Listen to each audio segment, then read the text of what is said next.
Hello welcome to Indian knowledge university. ఈరోజు విద్య ఉద్యోగ సమాచారం చూసుకుంటే మనకు చాలా విషయాలు రావడం జరిగింది. అదేవిధంగా ఈ వీడియో చూస్తున్న వారు లైక్ చేయడం మాత్రం మర్చిపోద్దు. మీరు చేసే లైక్ వల్ల ఎడ్యుకేషన్ మరియు ఎంప్లాయ్మెంట్కి సంబంధించి ప్రతి ఇన్ఫర్మేషను అందరికీ చేరే ప్రయత్నం జరుగుతుంది. సో ప్రధానంగా మనం వివరాలు చూసుకుంటే అగ్నివీర్కు దరఖాస్తుల ఆహ్వానం అంటూ వార్త చూసుకోవచ్చు. అగ్నివీర్ వాయు ఉద్యోగాల్లో చేరాలని ఆసక్తి ఉన్న వారి నుంచి అధికారులు దరఖాస్తులు అయితే ఆహ్వానిస్తున్నారు. 10వ తరగతి విద్యార్హతగా పేర్కొంటూ 50% మార్కులతో ఉత్తీర్ణులైన వారు ఈ ఉద్యోగాలు చేయడానికి అర్హులంటూ మనకు పేర్కొనడం జరిగింది. దరఖాస్తు ప్రక్రియ అయితే ఈ నెల 7వ తేదీనే ప్రారంభమైంది. జనవరి 27వ తేదీ వరకు దరఖాస్తు చేసుకోవడానికి అయితే అవకాశం ఇవ్వడం జరిగింది. ఈ అవకాశం అయితే ఉపయోగించుకునే ప్రయత్నం చేయండి. ఆన్లైన్ పరీక్షకు 3 రోజుల ముందు అర్హత పరీక్షకు సంబంధించి అడ్మిట్ కార్డులు అయితే అభ్యర్థుల వ్యక్తిగత ఈమెయిల్కు పంపించడం జరుగుతుందంటూ మనకి ఇవ్వడం జరిగింది. ఇందులో చేరే ఉద్యోగులకు శిక్షణ కాలంలోనే నెలకు 40,000 వరకు వస్తుందంటూ మనకైతే వివరించడం జరిగింది. మరింత సమాచారం అయితే అగ్నిపత్ వాయు .cdac.in అఫీషియల్ వెబ్సైట్లో చెక్ చేసుకోవచ్చు. అదేవిధంగా మనం పాటించుకుంటే డిసెంబర్లో హైదరాబాద్లో పిఎస్సీల జాతీయ సదస్సు అంటూ వార్త తెలుసుకోవచ్చు. సదస్సును సమన్వయం చేయనున్న టీజీపీఎస్ అంటూ వార్త అయితే ఇవ్వడం జరిగింది. సో ప్రభుత్వ శాఖల ఉద్యోగ నియామకాల్లో కీలక భూమిక పోషించే పబ్లిక్ సర్వీస్ కమిషన్ పిఎస్సీల జాతీయ సదస్సుకు హైదరాబాద్ వేదిక కానుందంటూ వార్త అయితే ఇవ్వడం జరిగింది. ఈ ఏడాది డిసెంబర్లో రాష్ట్ర పబ్లిక్ సర్వీస్ కమిషన్ జాతీయ సదస్సు నిర్వహించాలని బెంగళూరు సదస్సులో నిర్ణయం తీసుకోవడం జరిగింది. సో మనకు 26వ జాతీయ సదస్సు అయితే మనకు హైదరాబాద్ వేదికగా జరగబోతుంది. అదేవిధంగా మరో అప్డేట్ చూసుకుంటే మధ్యలో నిలిచిన టెట్ అంటూ మరొక వార్త చూసుకోవచ్చు. రాత్రి వరకు సెంటర్లోని నిరీక్షణ, ఆగ్రహంతో రోడ్డుపై అభ్యర్థులు రాస్తారోకో, రాత్రి 6:30 తిరిగి మళ్ళీ పరీక్ష అంటూ వార్త అయితే ఇవ్వడం జరిగింది. టెట్ పరీక్ష నిర్వహణలో విద్యాశాఖ ఘోరంగా విఫలమైందంటూ వార్త అయితే ఇవ్వడం జరిగింది. శనివారం నిర్వహించిన టెట్ పరీక్షలో ఓ సెంటర్లో సాంకేతిక సమస్య తలెత్తి సర్వర్ డౌన్ కావడంతో పరీక్ష మధ్యలో నిలిచిపోయింది. 10 నిమిషాల్లో సమస్య పరిష్కారం అవుతుందని చెప్పుకుంటూ నిర్వాహకులు కాలం వెల్లబుచ్చారంటూ వార్త అయితే ఇవ్వడం. ఫలితంగా రాత్రి వరకు అభ్యర్థులు సెంటర్లోనే నిరీక్షించారు. పరీక్షకు వెళ్ళిన వారు బయటకు రాకపోవడంతో, ఇంటికి చేరుకోకపోవడంతో కుటుంబ సభ్యులు కొంత టెన్షన్ పడ్డారంటూ వార్త అయితే ఇవ్వడం జరిగింది. సో మధ్యాహ్నం 2 గంటల నుంచి సాయంత్రం 4:30 వరకు పరీక్ష జరగాల్సి ఉండగా మధ్యాహ్నం 3 గంటలకు సర్వర్లో సాంకేతిక సమస్య తలెత్తి పరీక్ష నిలిచిపోయింది. 10 నిమిషాల్లో సమస్యను పరిష్కరిస్తామంటూ నిర్వాహకులు దాదాపుగా 3 గంటలకు పైగా వెయిట్ చేయించారంటూ ఇవ్వడం జరిగింది.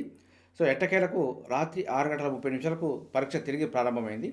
దీంతో అభ్యర్థులు కొంత ఊపిరి పీల్చుకున్నారంటూ వార్త అయితే ఇవ్వడం జరిగింది. సో దీంతో కొంత గందరగోళం అయితే ఏర్పడడం జరిగింది. సో ఎట్టకేలకు పరీక్ష అయితే ముగించడం జరిగింది. అదేవిధంగా మరో వార్త చూసుకుంటే గురుకులాలకు కామన్ ఎంట్రన్స్ అంటూ మరొక పాయింట్ చూసుకోవచ్చు. పోస్టర్ను ఆవిష్కరించిన deputy CM SC, ST, BC గురుకులాల్లో 5 నుంచి 9వ తరగతుల్లో ప్రవేశాలకు ఇకపై కామన్ ఎంట్రన్స్ పరీక్ష నిర్వహిస్తున్నట్టు ప్రభుత్వం అయితే పేర్కొనడం జరిగింది. దానికి సంబంధించిన పోస్టర్ను ప్రజాభవన్లో ఉప ముఖ్యమంత్రి ఆవిష్కరించారంటూ ఇవ్వడం జరిగింది. ఫిబ్రవరి 23న మాత్రం రాత పరీక్ష నిర్వహిస్తున్నట్టు మనకు వెల్లడించడం జరిగింది. దీనికి సంబంధించి మరింత సమాచారం అయితే అఫీషియల్ వెబ్సైట్లో ఒకసారి చెక్ చేసుకునే ప్రయత్నం చేయండి. అదేవిధంగా నకిలీ సర్టిఫికేట్తో పదోన్నతి వార్త అయితే ఇవ్వడం జరిగింది. ఎప్పుడైనా ప్రభుత్వ ఉద్యోగాలలో రెగ్యులర్ అయినా కానీ, కాంట్రాక్ట్ అయినా, అవుట్సోర్సింగ్ అయినా నకిలీ సర్టిఫికేట్తో జాయిన్ అవ్వడంతో ఏ రోజు బయటపడ్డా కూడా గతంలో తీసుకున్న శాలరీకి సంబంధించి మొత్తం రికవరీ అయితే అవకాశం ఉంటుంది. సో ఇలాంటి తప్పిదాలకైతే అవకాశం ఇచ్చే ప్రయత్నం చేయొద్దు. పోలీసులకు ఫిర్యాదు చేసిన రాజన్న ఆలయో అరెస్టుకు రంగం సిద్ధం అంటూ వార్త అయితే ఇవ్వడం జరిగింది. రాజన్న ఆలయంలో విధులు నిర్వహిస్తున్న ఓ ఉద్యోగి పదోన్నతి కోసం ఏకంగా నకిలీ సర్టిఫికేట్ సమర్పించడం కలకలం రేపుతుంది.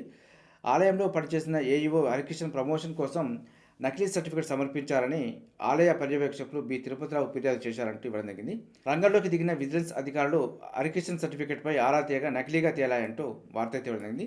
సో దీంతో కొంత జైలుకెళ్ళే అవకాశాలు కూడా ఉంటాయి కాబట్టి ఇలాంటి పొరపాటు అయితే చేసే ప్రయత్నం చేయొద్దు. సో అదేవిధంగా పిహెచ్డీలో ప్రవేశాలకు ఉస్మానియా నోటిఫికేషన్ అంటూ వార్త చూసుకోవచ్చు. పిహెచ్డీలో ప్రవేశాలకు ఉస్మాన్ యూనివర్సిటీ నోటిఫికేషన్ అయితే విడుదల చేయడం జరిగింది. వివిధ సబ్జెక్టులో పిహెచ్డీలో ప్రవేశానికి దరఖాస్తులు ఆహ్వానిస్తున్నట్టు పేర్కొనడం జరిగింది. ఆన్లైన్ అప్లికేషన్ ప్రక్రియ అయితే జనవరి 24 నుంచి ఫిబ్రవరి 23 వరకు ఉంటుందంటూ వెల్లడించడం జరిగింది. 2000 అపరాధ రుసుముతో మార్చి 5వ తేదీ వరకు కూడా దరఖాస్తు చేసుకోవచ్చు. పూర్తి వివరాల కోసం అయితే uస్మానియా.ac.in అఫీషియల్ వెబ్సైట్లో చెక్ చేసుకోవచ్చు. అదేవిధంగా ఓయూ పిహెచ్డీ గురించే మరొక ప్రకటన కూడా చూసుకోవచ్చు. అదేవిధంగా 3 ఏళ్ల సర్వీస్ ఉన్న అధ్యాపకులకు నో గైడ్షిప్ అంటూ కూడా మనకు వార్త ఇవ్వడం జరిగింది.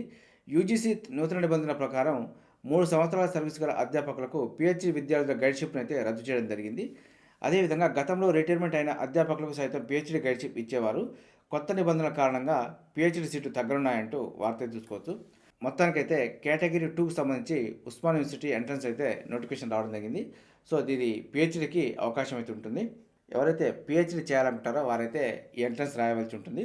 సో మీకు నెట్ సెట్ కనుక ఉంటే మీరు డైరెక్ట్ ఎంట్రీకి అవకాశం ఉంటుంది. సో నెట్ సెట్ అలాంటి లేని వారైతే ఈ ప్రవేశ పరీక్ష తోటి పీహెచ్డీకి అయితే అవకాశం ఉంటుంది. సో అదేవిధంగా మనం పాట తీసుకుంటే సిలబస్ మరియు క్వశ్చన్ పేపర్ల పైన ఏ విధమైన మార్పులు జరగబోతున్నాయి, సో మార్పులు జరిగితే ఏ విధమైన ప్రభావం ఉంటుంది, అది ప్రభుత్వం మీద కానీ నిరుద్యోగులపైన కానీ ఏ విధమైన ప్రభావం చూపుతుందనే విషయాలపైన కొంత డిస్కషన్ చేసి అయితే చెప్పడం జరిగింది. సో ఇంట్రెస్ట్ ఉన్న వారు ఒకసారి దీనికి సంబంధించి చూసుకునే ప్రయత్నం చేయండి. అదేవిధంగా టీజీ ఎస్పీడీసీఎల్లో త్వరలో 1000 పోస్టుల భర్తీ అంటూ వార్త చూసుకోవచ్చు. 600 జేఎల్ఎం, 300 సబ్ ఇంజనీరు, 100 ఏఈ పోస్టుల భర్తీకి అంటూ వార్త చూసుకోవచ్చు. సో దీనికి సంబంధించి అయితే 2025-26 ఆర్థిక సంవత్సరంలో దీనికి సంబంధించి నోటిఫికేషన్ అయితే రాబోతుంది. సో ఎవరైతే దీనికి సంబంధించి ఎలిజిబిలిటీ ఉంటారో దానికి సంబంధించిన సిలబస్ అయితే కొంచెం చూసుకొని ప్రిపరేషన్ చేసే ప్రయత్నం చేయండి. సో నోటిఫికేషన్ వచ్చిన తర్వాత ప్రిపరేషన్కి అయితే టైం ఉండదు. సో మీరు ఇప్పటి నుంచి ప్రిపరేషన్ చేస్తేనే నోటిఫికేషన్ వచ్చే సమయానికి మీరు రెడీగా ఉండే అవకాశం ఉంటుంది. అదేవిధంగా మనం పాటించుకుంటే నార్కోలో 518 పోస్టులకు సంబంధించి నోటిఫికేషన్ వచ్చింది. ఆన్లైన్ దరఖాస్తుకు చివరి తేదీ జనవరి 21 వరకు ఉంది. అదేవిధంగా బెంగళూరులోని institute for social and economic చేంజ్లో కూడా 5 పోస్టులకు సంబంధించి నోటిఫికేషన్ వచ్చింది. ఆన్లైన్ దరఖాస్తుకు చివరి తేదీ ఫిబ్రవరి 10 వరకు ఉంది. అదేవిధంగా ఎన్ఎల్సీ ఇండియా లిమిటెడ్లో కూడా 10 పోస్టులకు సంబంధించి నోటిఫికేషన్ వచ్చింది. వీటికి సంబంధించిన మరింత వివరాలు అయితే అఫీషియల్ వెబ్సైట్లో చెక్ చేసుకునే ప్రయత్నం చేయండి. చూసారుగా, ఇది ఈరోజు సంబంధించి విద్యా ఉద్యోగ సమాచారం. ఇదే విధంగా మన ఛానల్లో అయితే ప్రతిరోజు మార్నింగ్ రావడం జరుగుతుంది. వీటితో పాటు అడ్మిషన్ నోటిఫికేషన్స్ కానీ, రిక్రూట్మెంట్ నోటిఫికేషన్స్ కానీ, వీటికి సంబంధించిన ఏ అప్డేట్ వచ్చినా కూడా మీకు వెంటనే అందించే ప్రయత్నం చేస్తున్నాను. మన ఛానల్ చూస్తున్న వారు సబ్స్క్రైబ్ చేసుకొని ఫాలో అవుతూ ఉండండి.